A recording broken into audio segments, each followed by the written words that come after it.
Ladies and gentlemen, welcome to the main event. Are you ready to pop your cork? In the left corner at 6'4", 242 pounds, with a record of 45-0, the undisputed. Hey, Michael. Hey, Will. Hey, how many bottles of wine have you had? Well, Will, it's not the wine. I'm just so excited about the podcast. Yeah, I am too. But this is not a boxing match. This is We Know Texas Vino. Salute. Salute.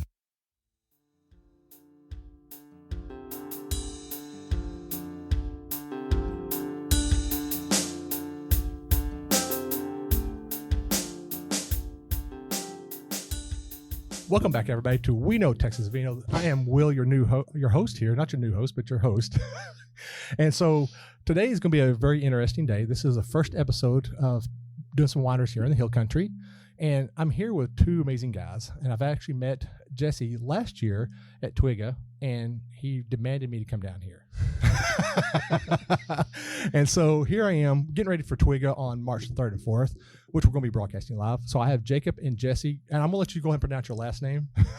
I want you to do it the way you did it a while ago with the roll of your tongue and everything. So Jesse Villarreal yes. is the way to pronounce it. See, I would have never pronounced that like that at all. I would have slaughtered it. So real quick before we dive into this episode, first off, as y'all can see, we are on video here. We are actually live over here at Whispering Path in San Antonio, Texas. And I just have to say this brings back a lot of memories in this area. Just leave it at that, okay? Stop. Good memories, I hope. Oh, well, yeah. I was a troubled youth, okay? Okay. But real quick, we're going to hit a couple of things right quick. So you can find us on any podcasting platform out there, or you can find us on YouTube at We Know Texas Vino. And then, of course, May 31st, we have the Drink North Texas event coming up. That's out at the Flight Museum at Love Field. So I will be giving away tickets for this. I will be giving away 4 sets of tickets. I will be announcing this on March 3rd at our TWGGA conference. And then, of course, when you find out when I announce it, you're going to have to enter the tickets and get some free tickets out of it. So now, with all that being said, we are on episode 90. Guys, this is a milestone. I mean, I have been doing this now for 3 years. We're at episode 90, and I'm excited. I'm glad you're all one of my milestones. So let's make this a very memorable episode. So let's laugh, let's cut up, let's cry. Let's hug. Not ready for that. You start. Okay. So, one of my favorite things about doing these episodes is actually getting to sit down and actually talk to y'all. Where you get your humble beginnings from? I mean, what made you decide to get into winemaking? Well, I was I've been doing it for a long time. Mm-hmm. I started making wine about 25 years ago. Mm-hmm. And it really started from my brother, who is a brewer. He owns Blue Star Brewing Company. It's the oldest brew pub in San Antonio, and one of his vendors is St. Pat's of Texas. Okay. And a lot of winemakers, a lot of wineries know who St. Pat's is. They've been around a long time, and they're a vendor to a lot of wineries here. And when he first started making beer, they were one of his vendors, and they gifted him a wine kit, and he was making beer. He said, "What am I going to do with this wine kit?" And so he said, "You want it?" I said, "Sure, I'll take it." And again, this is back in 1999, and he gave the kit to me. I made wine with it, and it's not really making wine, but it was kind of interesting. Kind of got my interest, and I love drinking wine, but I never thought about making wine. But that started an interest in making wine. Mm-hmm. Wanted to find out what making wine was all about. So probably made another kit after that. And then after doing that, I started buying grapes from California out of pails, buying 5-gallon buckets of frozen grapes from Bryn Vineyards up in California, and having them air shipped to here, and spending a lot of money on a very little bit of grapes. And little by little, I started making more and more wine. Started visiting wineries out in the Hill Country, and back then there were very, very few. I remember when there were 30 wineries in the state, right? And we would drag our kids. They were very young at the time, and out to the Hill Country visiting wineries and meeting grape growers. And every year during springtime, we'd go visit some grape growers and harvest, up to 500 pounds of grapes and bring them home and start making wine. Mm-hmm.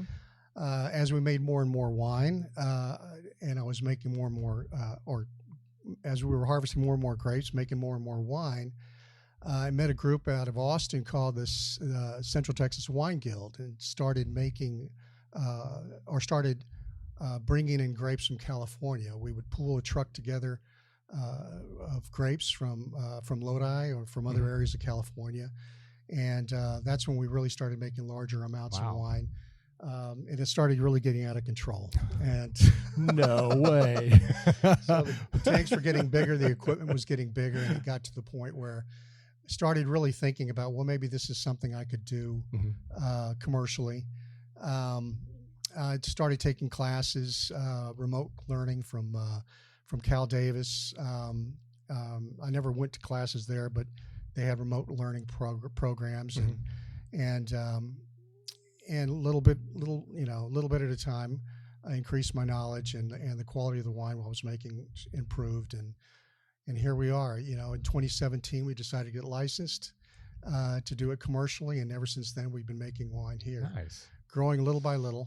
We're still a very small boutique winery, but continually growing. Well, I mean, you can't say you're little, because I mean, I saw where your wines are being sold at. I mean, a lot of wineries try to get into a lot of places, and it's usually the big ones who are into the restaurants and stuff. And I've looked at the list of places you are actually being sold into.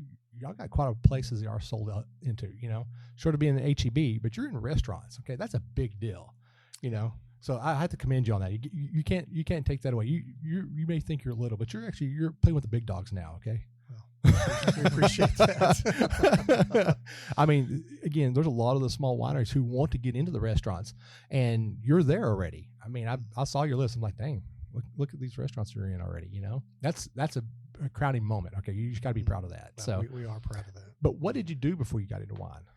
Well, it's something that I still do. I'm an electrical contractor by trade, and it's I love doing that. Not as much as I like making wine. I shouldn't say that, but wine is a passion. Electric business is something that I do that helps feed the passion. To be honest, that's the truth on that. I'll vouch for that one. Yeah.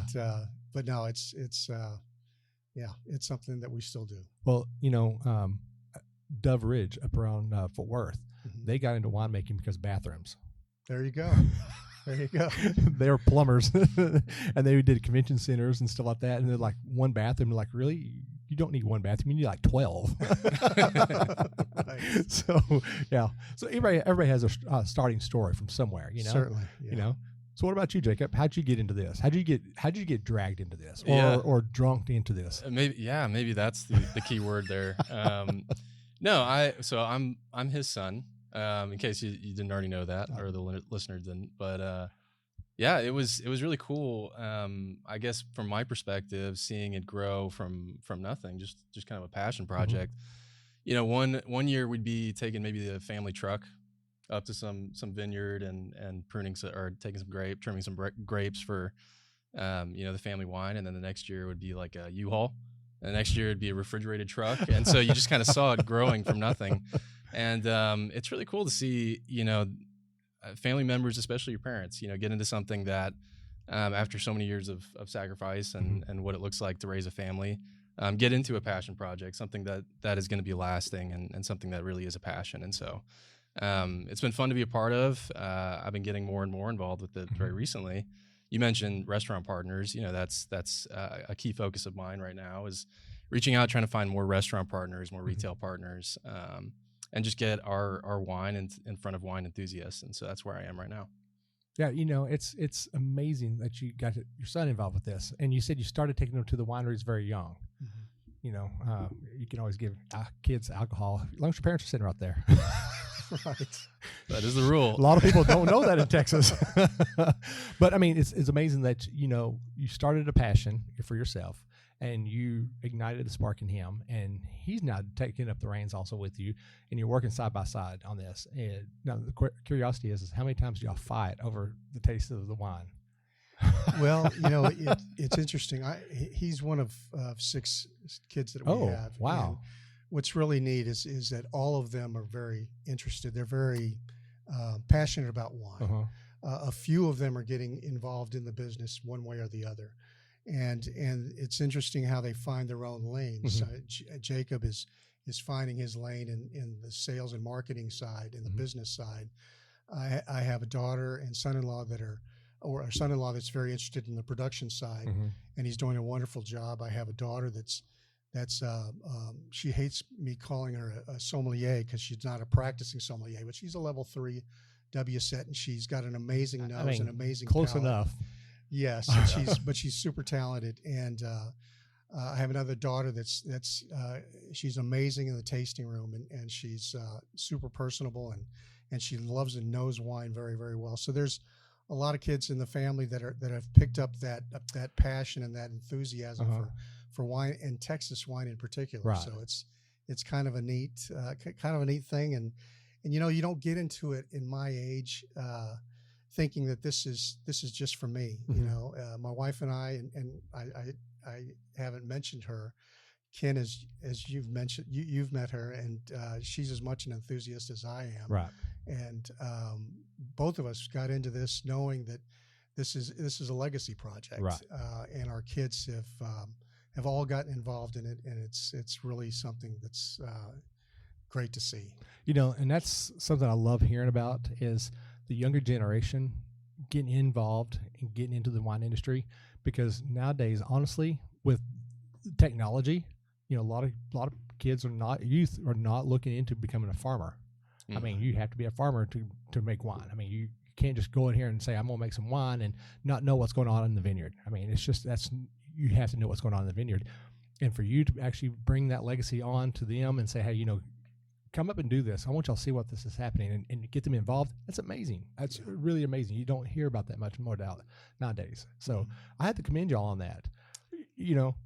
So how do you feel about doing this? I mean, when you decided you want to do this, did you just say, I'm going to do this? I mean, this is where my passion is, or did it just kind of gradually build up? Because I know for me, I woke up one day after drinking some Texas wine, and I was like, you know what? There's no podcast about what y'all are doing, getting to know y'all on a personal level. And I decided to just wake up and just do it. And the next thing you know, I woke up, decided I was going to make wine myself. I mean, it just wasn't something that was gradual. It was just like overnight. How was that for you? Yeah, me personally, I think, it definitely helps to have kind of an on-ramp, and a force in the family to, this is what we're doing, right? And to have that opportunity to go out to the vineyards or go and meet other people in the industry or go to other wineries. And then maybe by necessity taste our own wine and see, how it's doing and give our input. And so, yeah, I think it's one of those, in college, I was pursuing IT management.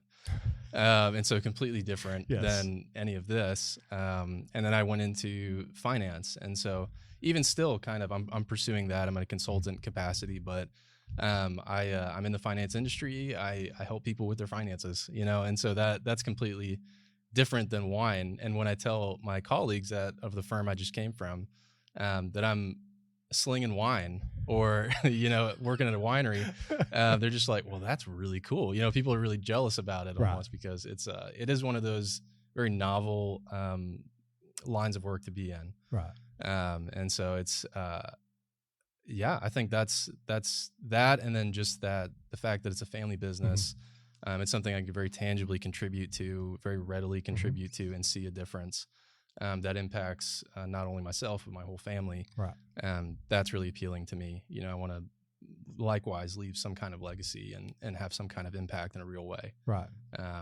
And that is more appealing to me than working for a big firm, and making people at the top a whole lot more money, right? That's a that 40-hour grind. Exactly, yeah. Or a 50-hour grind. Or 50 or 60 or 70. It's kind of a runaway train, I'm in IT, so I understand that. Yeah, absolutely. So, the fact of it is that you're helping out your dad build a legacy also for your kids.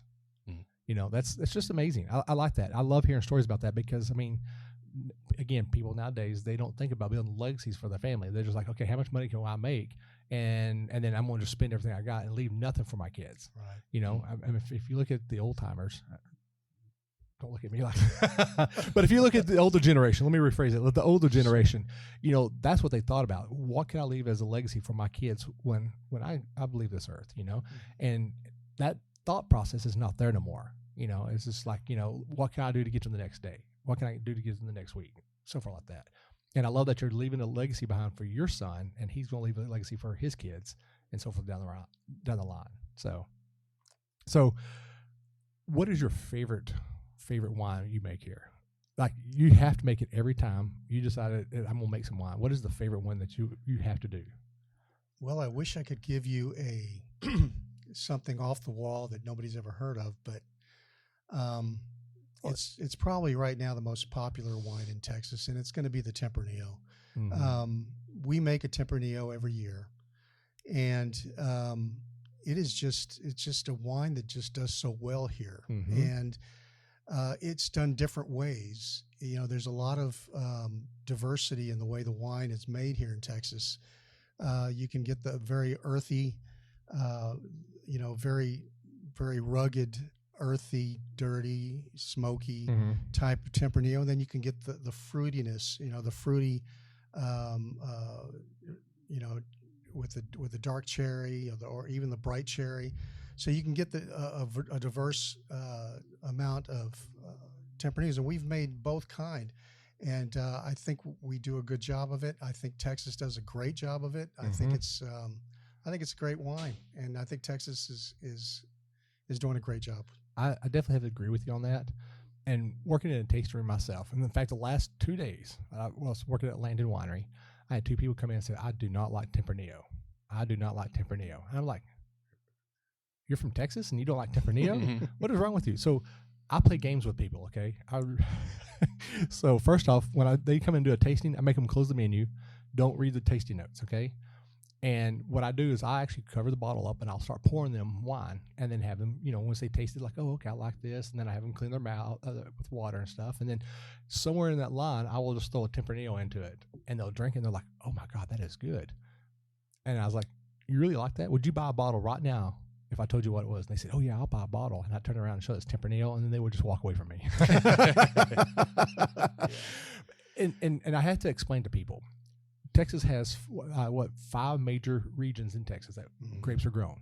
Now we have certain AVAs where things are actually called out, but we have 5 regions in Texas. Okay, so we got the High Plains, mm-hmm. which a lot of the Tempranillo comes from, sure. but we still have some that goes from the North Texas area, the Red River areas, and then we had the Hill Country AVAs. And I'm just going to cover that all as one big compassed area. Okay, mm-hmm. And then we have the West Texas out by Davis Mountain, stuff like that. And then we got East Texas, and then we'll call it Southeast Texas because not everything grows down past Houston, Right. And I explained to them, I said, when you drink Tempranillo, you're drinking the terroir of that region. You're looking at sandy dirt up in the High Plains, and you're looking at red clay in North Texas. You're looking at limestone in the Hill Country. You're looking at water marshy area over East Texas, and you're looking at high and dry over in West Texas. Mm-hmm. And I said, when you drink that, you're drinking what you're tasting in that what they're growing with. And who was it with? I was with another winery, and we were talking about terroir.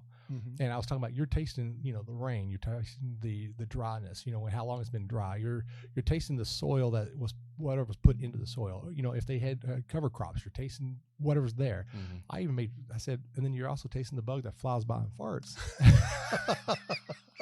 And then, of course, the owner of Pollo Rosa actually just took and ran with that the whole rest of the show. It's the actual butterfly effect. Yeah, the butterfly effect, yes. So, but I was explaining to them, I said, you taste everything in that area. If there was a dust storm for 3 days, you'll taste that in there. And it all affects everything. And I say that Texas wants you to taste that. We don't want you to taste the same thing every year because that's not fun. Let's have a little party every time we pop a cork. Actually, that's not proper etiquette, by the way. But that's a whole different story. But when I explained that to him, he's like, "Oh, okay." And then, of course, we had this big Texas map that shows all the AVAs. And I will go there and I'll point it out to them. Yes, that exact same one right there. And I would point that out to them, and I will walk through there and show them this. And they're like, didn't realize that Texas had that much growing regions at all. And at that point, I think his whole heart kind of melted, kind of like the Grinch did, you know? Yeah. And he says, you know what? I'm going to start trying Tempranillos from other locations. And that's what I like doing. I like people to get out of their comfort zone. Like, I don't know about y'all, but when people come in like, what do you like? Oh, I like Cab Sauv and Merlots and Pinot Noirs. I'm like, not today, you're not. Right. Because that's their comfort zone. Sure. Get out of that comfort zone. When you go into a winery, try something new. You never know what you're going to find. Exactly. Yeah. In fact, actually, my favorite one to give to people when they say they like Cab Sauv is TWGGA, because I mean it has almost the same characteristics, you know. Mm-hmm. So I give it to them, and they're like, "Oh wow, that's amazing!" And I said, "This is TWGGA." Well, I'd never heard it before, and I want to say is like, well, it's because you just drink Cab Sauv, Right. and venture out, you know. Exactly. So it's always fun to have people come into the tasting room and kind of get them to explore things. Sure. Yeah. Absolutely. So Tempranillo is your favorite so far, your staple. That's Sure. I think everybody has to have a Tempranillo. Absolutely. Oh, Everybody yeah. has to have one. Yeah. And I mean, Texas. I've heard a friend of mine in Bernie. He has a tasting room in Bernie, and his go-to is every time he hires somebody new into the tasting room to work, he says if you're going to taste a Texas wine or walk into a Texas tasting room, the only way to judge one tasting room or one winery from another is to go in there and ask, well, I want to taste your Tempranillo and your Viognier. Because every Texas winery worth their salt has a Tempranillo and a Viognier, and that's the only way to compare them. Yeah. You know, I will have to say is I'm not a big Viognier fan. And I've had to actually eat my own words the other day. So 555 actually has a Viognier that is absolutely so amazing that every time I go in there, I have to buy 2 bottles, one to drink now and one to take home to drink with some spicy food. There you go. Yeah. Because it just has that. It's not sweet, but it just has that very sweet, almost like a fruit forwardness, but on a white, and it's just amazing to drink every time. And I have to agree with you.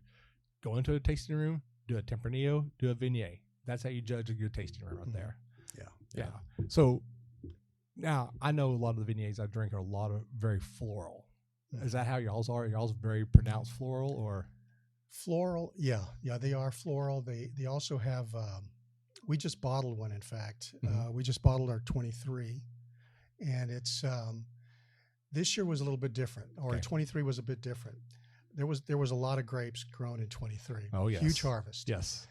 So we harvested 2 different Viogniers, and we went ahead and vented them separately. We aged them separately. We ended up. The thought was we were going to bottle them separately. Up until the last minute, we decided, let's not do that. Let's make the best Viognier out of 2 of them, and so we decided, because they were so different. One was had a lot more body to it. It had honey. It had I mean it had it had a lot more body. It was a bigger wine. And the other one was light, bright, lemon, lime. It was like white flowers. Yes. Yeah. It had a lot more floralness to it. And so we put it together, not in different in a combination. I forget what it was, 25-75. It's proprietary. It came out into a beautiful wine, and so we ended up blending it, and we think it's a pretty amazing wine, and we'll see how it goes. It was, like I said, we bottled it last week. In fact, it's all on a number of pallets over there on the other side of this wall of barrels. Do you see that right over there? He actually looked. I was just go find me a pallet right quick. I got a truck. So it's I mean, it's a good combination of both. It's got a lot of that lemon lime brightness, but then it has a little bit of body and long lingering finish, and it's I think it's going to be a pretty big crowd pleaser. That's going to be exciting. That sounds like it's going to be a really great porch pounder in the summertime when it's hot outside. Oh yeah. That sounds amazing. Oh man. I love hearing this, the excitement, because, we get, you're right, last year we had a huge amount of growing season last year. In fact, what did they say? We had like an excess of 350,000 tons of grapes last year. It was an insane amount of number. And I'm like, wow, that's insane. I mean, we did have a good growing season. I mean, we had a really good early rain and it just soaked everything. up till early June, and then it just got hot, Yeah. and it stayed hot. Mhm. Ask me how I know how hot it was. I actually started working in a vineyard last year at RK, and man, I'm gonna tell you, it was hot out there. I would get out there at like 7 in the morning, work till 11 o'clock, and I'm like, I can't do this anymore. I'm done. Yeah, it was pretty insane. It's brutal. Oh, it was definitely brutal. So where are y'all going to? I mean, where's your future at on this? So I know you got this one tasting room here. Are y'all looking to get a bigger tasting room somewhere in a more like rural area, like maybe Bernie or even Leon Springs? Well, the plan is we have property in Bulverde, which is really only about 20 minutes north of here. And the plan is to build a whole new facility there, winery, production facility, and tasting room. That's the plan. That's been the plan for a while. I have 8 siblings, and we all own that property. Okay. And so we're that's kind of a project to work the details out on that. So, but that is the plan, and hopefully that'll be happening soon because we are absolutely out of room here. No, you're not. You got more room to Yeah, go. we can You raise go, the roof. You can go up just a little bit Build more. the second level. Or, Yeah, you can go up just a little bit more. Yeah, that's the plan. That's awesome. And so, and of course, obviously, you're looking to actually add more tanks. Because when you do that, Certainly. now I'm just going to say this: from every winery that I've gone to that decided to build a new facility, they build for a small expansion. Well, go ahead and decide to do 2 double expansions at once, so quadruple the size that you originally planned. Sure. Every winemaker or winery owner that I talk to, you definitely allow, you build a building that has expansion capabilities for sure. Oh yeah, it's always comical. Going to a winery and I'll tell you what. I'll give a good example. Lonesome Vine over in Montague. Okay, when we first saw them, actually 3 years ago, they actually opened up a month before I started doing the podcast, and we sat down. They said, well, we don't expect to be very busy because we're out here nowhere, and we take reservations and stuff like that. Not even a full year, they're already doing an expanding of the tasting room. Wow. Yeah, because they started getting a lot of people in there. And then, That's great. And then here we are now, almost 3 years. They're already talking about doing another expansion already because now their tasting room is full. And then they built a production facilities, and it is full now. Like you have to kind of suck it up and squeeze in between the barrels and all that to get to where you need to. That's a good problem to have. It is. It is. And so it's always commemorable when you sit there and you look at yourself and you say, you know what, I'm just going to do this. And then next thing you know, it's been 4 years later and you're at capacity. You can't do anything. And that's a good thing because it means you've got a good business model. You've got a good wine product that you're putting out and people love it. Yeah. And that's what it matters in the end is it's seeing what people react to you at the end of the day. Sure. Yeah. And speaks to the appetite for quality Texas wine. Oh, right. yes, the 100%. growing appetite. Yeah. And what really shocks me is we have a lot of people. How many people we have in Texas? Too many? Something like that. Yeah. Give or take. It's amazing that people, and I don't know if y'all have this experience in y'all's tasting room, but I have this experience when people come into the tasting room and I explain to them what Land and Winery is and talk to them about Texas wines and how many wineries are in Texas. They look at me like, I didn't know that. Oh, yeah. And when I explain that to them, and then I introduce them to the Texas Wine Lover app, and then they scan that barcode and look at the map, and they're like, "Oh, we have some work to do," Yeah. But there's a lot of good wineries in Texas, and it's kind of shocking if you look at the map where Texas wineries are at. Places you would never thought that there'd be wineries at. Like South Texas. Honestly, to me, I wouldn't think a vineyard would grow in South Texas, but honestly, they're doing it. Sure. I mean, let's talk about Paul Baldoringo. Yeah. You wouldn't think any kind of grape would grow over in Houston. I mean, or College Station. I'm not. We'll stop right there. Yeah, because there's a lot of Aggies that listen to this. I have to give my Aggie guys a hard time. So we're all about it. But I mean, it's just amazing that when people don't know that and they see it, they're like, "Oh my gosh!" And then I just tell them, I said, "Look, You know, you can go 4 hours down to the hill country and drink some amazing wines. You can go an hour and a half north and drink some amazing wines. You can go 2 hours east, 2.5 hours east to East Texas and drink some amazing wines. You can go 6 hours up to the high plains and drink some amazing wines. I said, but you can go around and drink amazing wines, and you'll never drink the same wine twice, ever. It's just not going to happen. I mean, I'm looking at here, you know, y'all get y'all's grapes from Crooked Post. I know a lot of wineries that get Crooked Post grapes. And I guarantee you, your wine and their wine will never taste the same.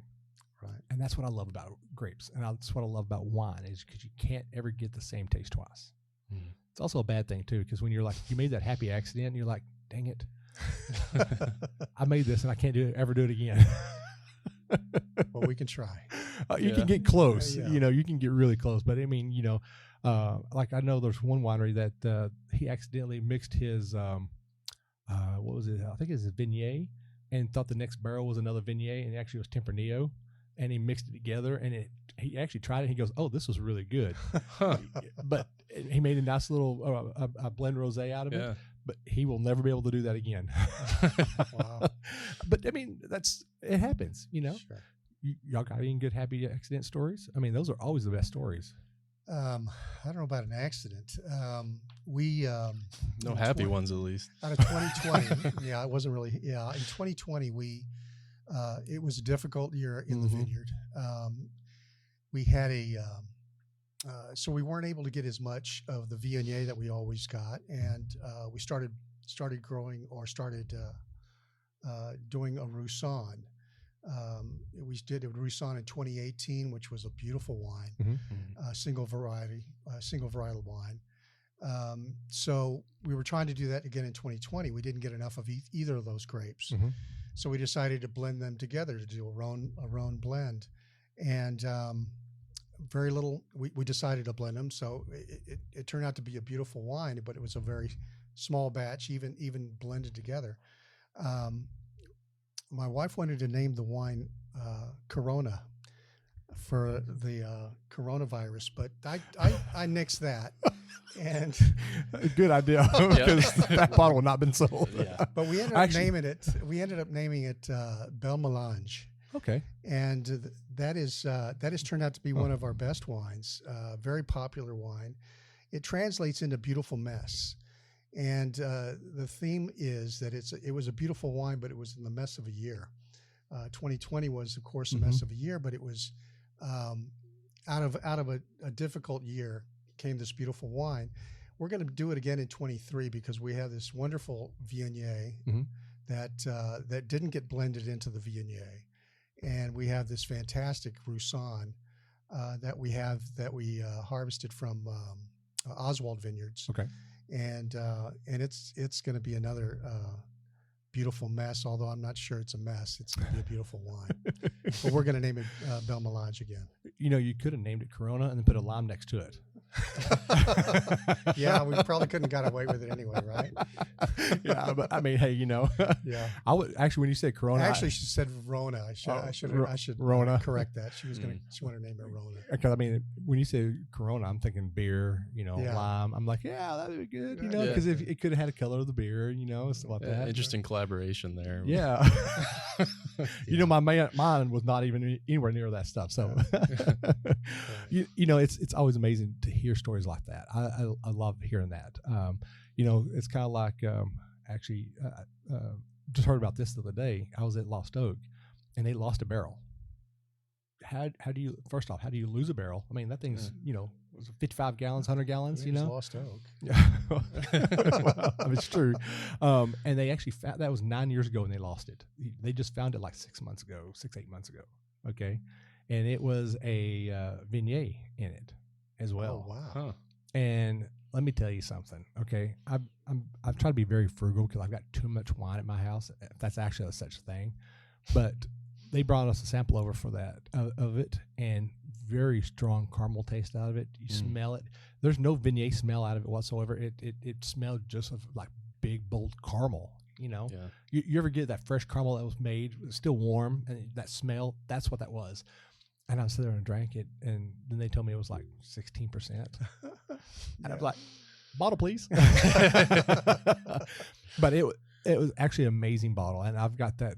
You know, you always get that one of those bottles that is so good that you like. I got one bottle of it. This is going to put it on the top shelf, way in the back, where you can't see it, so you can forget about it for like 10 years, and then you can come back and revisit it. That's where that one's at. Yeah, cool. So it's always fun to find stuff like that. Sure. I love doing that. You know, so if you ever want to lose a barrel for 9 years, just let me know. Okay. So I would imagine we've done that, but. You know, it's always fun to do stuff like that. I mean, like I was telling you about the wine that I'm making, you know, we won't go into the details on that, but you know, but it's fun to do different things like to come up with a new creation. Yeah. You know, sometimes you want to make something that sticks out above and beyond. And, you know, for the person who decided one day is like, you know what, this wine doesn't taste really good. Let's throw it into a whiskey barrel. Pure genius. Yeah. I mean, that was the only reason why they did it, is because the wine was bad. You know, they threw it in a whiskey barrel and said, hey, we got a great thing now. You know, I think we get to a point sometimes where you get, what's the word I'm looking for? When you just get tired out of the same stuff, you know, what's the word? Exhausted, I guess is the word, where you just, you know, everybody does a whiskey barrel, everybody does a bourbon barrel. And the next thing you know, you got like 6 of those on the menu and no regular wines. And I think some people get exhausted from that. Sure. Yeah. There was a time where it was a lot like that. So, yeah. And what you have to respect, right, about Texas, the industry here, is there's not as many stigmas. There's not like a lot of stuffy rules. You know, people are, it's kind of the Wild West. People are experimenting, doing different things. Finding, I mean, that's how we found out Tempranillo works here, right? You know, it's experimentation, it's trial and error, figuring out what sticks. And, you know, that goes beyond just growing grapes. It's the winemaking process. A lot of creative things going on. Yeah, most definitely. I just literally had a thought in my head and it just went. It's been one of those days. You know, I agree with you. Like, what I would like to do is I want to do amphoras. You know, not concrete ones. I want to do clay amphoras. Old school. Yeah, and I've actually got a friend back at home who said when I'm ready, they will make me some handmade amphoras. And I don't want to do like, you know, they got the little stainless steel seals for the top of them. I don't want to do that. I want to do the beeswax, the old beeswax. You know, seal it off like that and just leave it alone. I think that would make an amazing wine. I know there is a winery up in Washington. That's all he makes his wines out of is huge amphoras. Wow. I mean, imagine the taste of maybe a Tempranillo in that. You know, so still my ideas. Cool. So, is there anything you want our listeners to know about y'all that we may have missed? I mean, you know, this is all about y'all. I mean, well, I think there's something that a lot of people don't realize is that there is a winery in San Antonio. You know, that's probably the one thing we get in this tasting room more than anything else. We never knew there was a winery in San Antonio, so we do a really good job of keeping that a secret. Unfortunately. Well, yeah. You know, and when you told me you're in San Antonio, I was like, oh, you mean you're in, you remember I said, you mean you're in Bernie or you're in Leon Springs? Or you're like, no, I'm in San Antonio. I'm like, that doesn't. Yeah, San Antonio address. Yeah. We had to hire somebody in the marketing department to get the word out. Yeah. So. I mean, it didn't compute. And actually, when I looked y'all up, and I always, every time I get ready to go to a winery, I always do Google Maps and look at everything. And it still didn't compute. It still didn't compute. When I looked at it, I was like, yeah, that isn't the way it looks like right now. It's going to be changed all up. It's going to have vineyards all over it and stuff. No, and I get here, I'm like, I drove by it twice. Right. Yeah, we're about 3 minutes from the airport. I mean, we are right here, you know. Right. Well, I will tell you a little funny story about me right quick. So I used to live in San Antonio back in 96, 97. Lived in Bernie. Cool. Lived over here off of Medical Road in Babcock. Okay. Actually enlisted in the military here because my stepdad was stationed at Lackland Air Force Base. Okay. And so I'm coming down 35 and I'm on a conference call with my boss.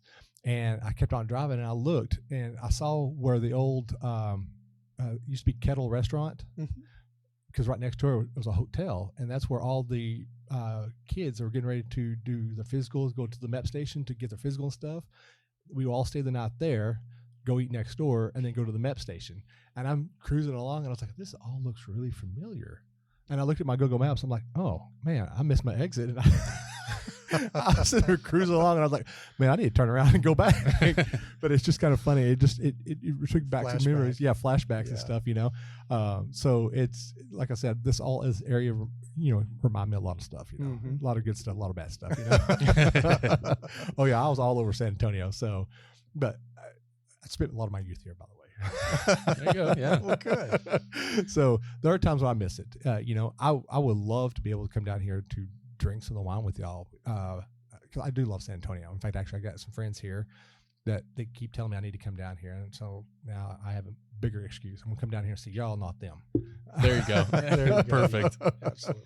So, well, we're getting to the end of y'all's portion of the show here, because in the next part we're going to do education. I love doing education because I think that's a vital part of relieving the pretentiousness. And I'm not bashing California, but California has made wine pretentious and snobbery. Mm-hmm. And people are scared to learn about wine because they don't want people to, they want to walk in there and be made fun of, or, that's just the way the society is.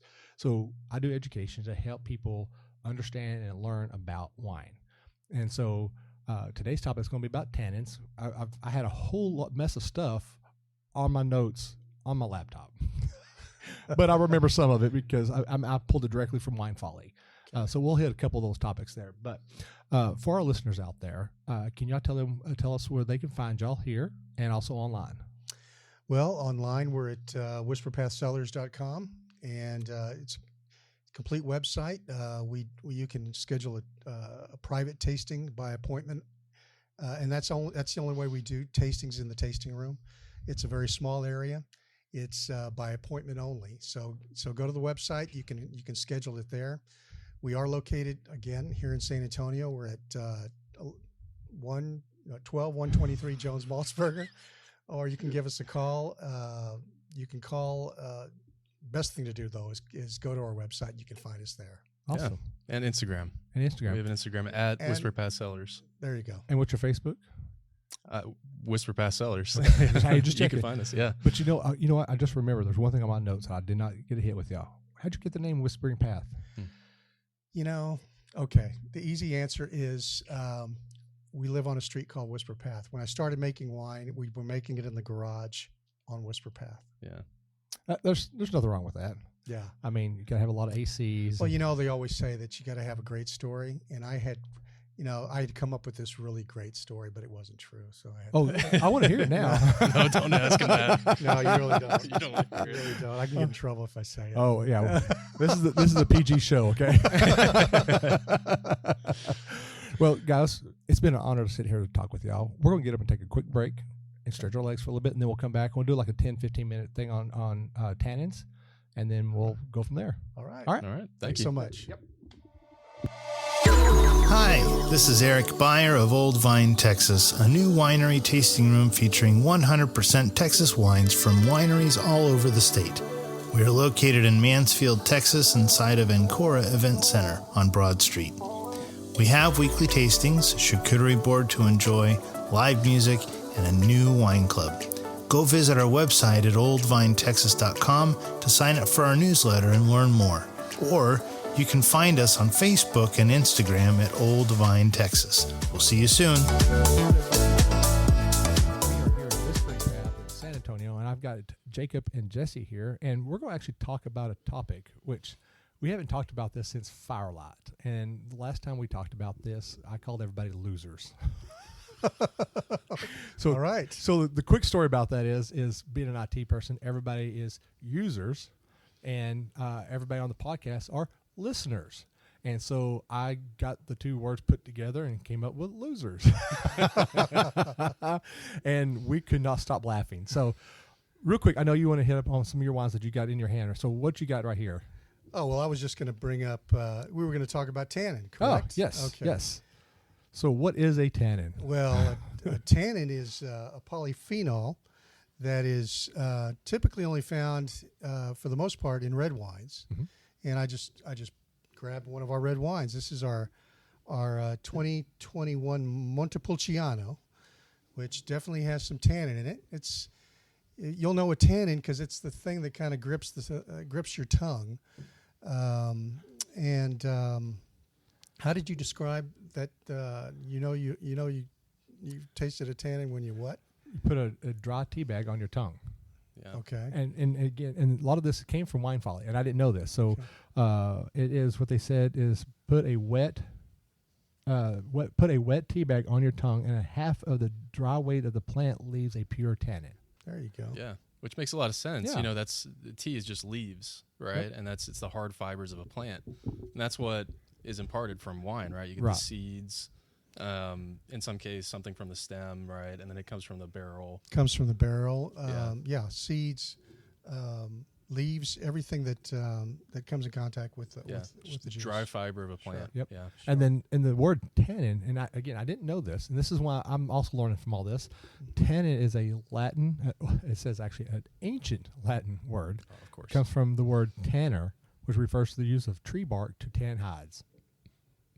There you go. Did not know that. Yeah. It's always great to learn new things, you know, and that's what this is what this whole show is about is learning and teaching everything. So tannins actually adds a lot of complexity to a lot of the red wines, and sometimes some of the wines you get like huge amounts of tannins. And when I read about the tea bag part, have you ever put a dry tea bag on your? Can't say that I have. Yeah, we do. But I could experience that, you know, and even just unsweetened, you know, hot tea or something after you've steeped tea. It's very, I don't want to say bitter, but it's very dry. Very dry, You know, before you put any kind of sugar in it, it's just like it grips your tongue. That's what I love about a lot of red wines, that added complexity. You know, off the top of my head, I think there's two wines out there that I'm not a big fan of, and it's Merlot.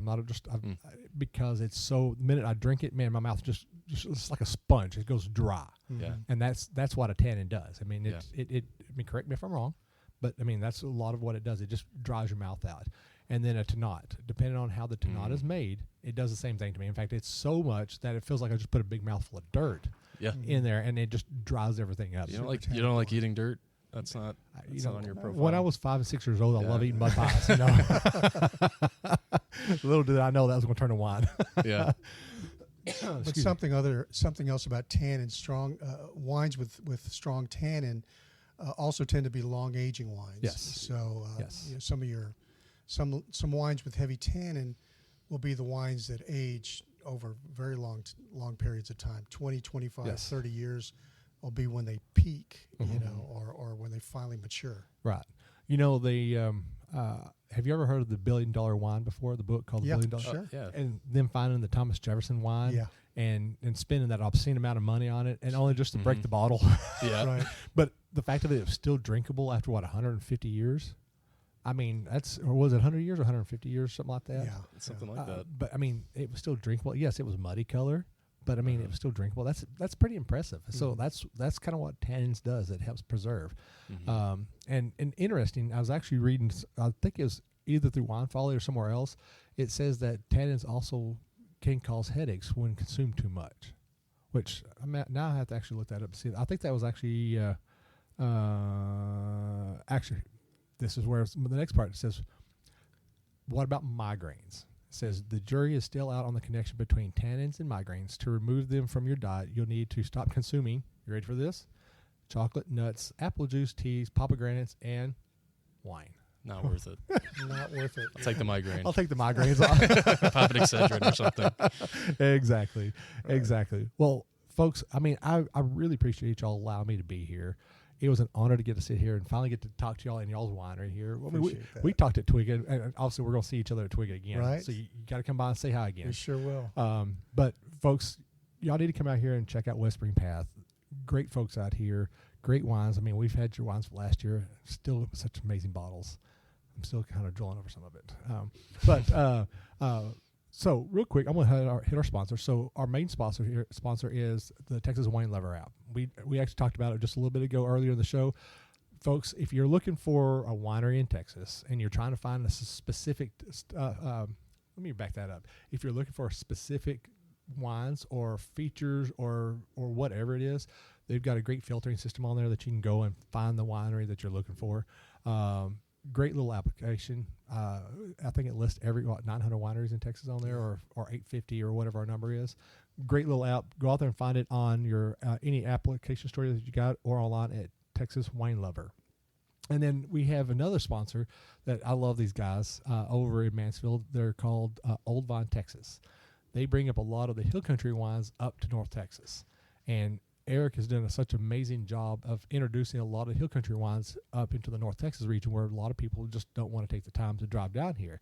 Which I need to give y'all his number. Absolutely. Because I want some of y'all's wine. But I mean, he's doing a fabulous job up there. Y'all need to come up there and check him out, and just try some North Texas wines. And I think he's actually got a couple, hill country wines, and I think he's got some North Texas ones as well. So, well, this is the only part that I really missed doing, because I don't have quotes, because my quotes are on my laptop. So do y'all have? I'm gonna leave it open to y'all. Do y'all have favorite wine quotes? Favorite wine quotes. Go ahead. Uh-oh. I mean, I know I'm putting you on the spot. You are putting me on the spot. I can't think of one. Well, as a winemaker, it has to be best fertilizer, right? That's a good one. I can't remember that. Yeah, the best fertilizer in the vineyard is the owner's footsteps. Yeah. You know? That's a good one. That is a good quote. I like that. Yeah. We're going to get that on a coffee mug. There you go. Or wine glass? Oh, no, the coffee mug, so when I'm on conference call. Oh, there you go. Yeah. Drinking coffee. Sure, coffee. Well, folks, thanks for the quote. I mean, I really love it. I love putting you on the spot. It's fun to do this, okay? I'm sorry. Well, this is Will. Jacob. Jesse. And this is We Know Texas Vino. Cheers.